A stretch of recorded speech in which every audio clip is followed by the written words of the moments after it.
नमस्कार, स्वागत है आपका एमपी तक पर। मैं हूं रविशपाल सिंह। भारतीय जनता पार्टी में क्लस्टर प्रभारियों की जो बैठक हुई थी, अब उससे एक बड़ी खबर निकल के सामने आ रही है। क्लस्टर का जो प्रभार है अब वो बदल दिया गया है। इससे पहले आपको बता दें कि जो प्रभार है वो स्थानीय नेताओं को ही दिए गए थे, यानी जो भोपाल का है उसे भोपाल क्लस्टर दिया गया था, जैसे कि विश्वास सारंग। इंदौर के कैलाश विजयवर्गीय ने इंदौर क्लस्टर दिया गया था, लेकिन आज की बैठक में ये बहुत बड़ा बदलाव हो गया है। अब जो स्थानीय नेता है वो क्लस्टर के प्रभारी नहीं रहेंगे, यानी जो जिस शहर का है उसे उसके अलावा दूसरा शहर यानी दूसरा क्लस्टर जो है वो सौंप दिया गया है।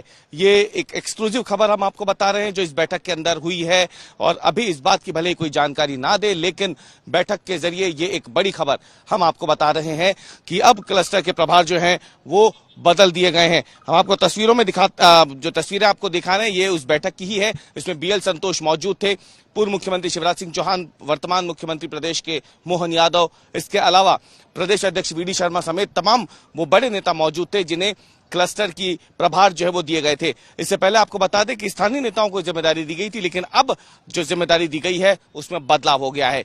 अब जो है विश्वास सारंग को जिम्मेदारी दी गई है उज्जैन क्लस्टर की। पहले इनके पास भोपाल क्लस्टर था। इसके अलावा भूपेंद्र सिंह को ग्वालियर क्लस्टर दिया गया है। जबलपुर का क्लस्टर जो है वो कैलाश विजयवर्गीय को दिया गया है, जबकि पहले कैलाश विजयवर्गीय को इंदौर क्लस्टर दिया गया था, क्योंकि वो वहां के रहने वाले हैं, स्थानीय नेता हैं। लेकिन अब जिम्मेदारी बदल दी गई है। इसके अलावा जगदीश देवड़ा को, जिन्हें पहले उज्जैन क्लस्टर दिया गया था, अब उन्हें इंदौर क्लस्टर दे दिया गया है। राजेंद्र शुक्ल को भोपाल क्लस्टर दिया गया है। रीवा क्लस्टर जो है वो प्रहलाद पटेल को दिया गया है, और सागर क्लस्टर जो है वो नरोत्तम मिश्रा को दिया गया है। पहले नरोत्तम मिश्रा को ग्वालियर क्लस्टर दिया गया था। इस बदलाव के पीछे भाजपा संगठन का मानना है कि दरअसल पहले की जो रणनीति रहती थी वो रणनीति यही थी कि स्थानीय नेताओं को उनके गृह क्षेत्र में पोस्ट नाम जिम्मेदारी ना दी जाए, इसके लिए उन्हें दूसरी जगह भेजा जाए ताकि वो वहां पर भी संपर्क कर सके। और क्योंकि वो बाहर के नेता रहेंगे तो वो रणनीति को लेकर के एक न्यूट्रल भाव जो है वो लिए रहेंगे, और इसी भाव के साथ अब जो है क्लस्टर में ये बड़ा बदलाव कर दिया गया है। इस क्लस्टर में आपको बता दें इन सभी की जिम्मेदारी होगी लोकसभा चुनाव की रणनीति बनाना।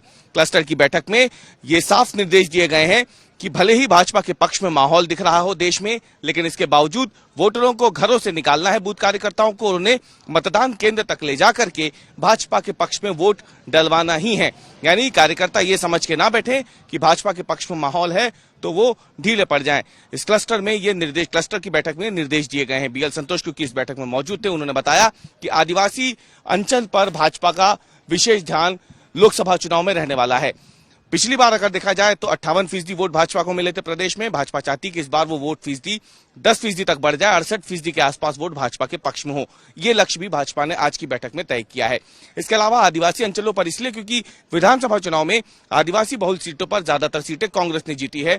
भाजपा को हालांकि सीटें तो अच्छी मिली है पिछली बार के मुकाबले, लेकिन आदिवासी वोटर जिस तरीके से अभी भी कांग्रेस के पास जाता दिख रहा है, भाजपा चाहती है कि लोकसभा चुनाव में वो आदिवासी वोट भारतीय जनता पार्टी को मिले, और इसीलिए आदिवासी अंचल से ही फरवरी के दूसरे सप्ताह में प्रधानमंत्री नरेंद्र मोदी मध्य प्रदेश आकर के लोकसभा चुनाव के लिए बिगुल फूंक सकते हैं। इसके अलावा भाजपा के जो बड़े नेता हैं, अमित शाह हो या फिर रक्षा मंत्री राजनाथ सिंह हो, इन समय तमाम जो बड़े नेता हैं वो फरवरी के दूसरे सप्ताह से मध्य प्रदेश में दौरे उनके शुरू हो जाएंगे लोकसभा चुनाव के मद्देनजर। तो कुल मिलाकर के अगर देखा जाए तो भारतीय जनता पार्टी ने लोकसभा चुनाव के लिए अपनी रणनीति तो शुरू कर ही दी है, और इसके साथ ही बैठकों के जरिए भाजपा ने लोकसभा चुनाव का बिगुल भी फूंक दिया है।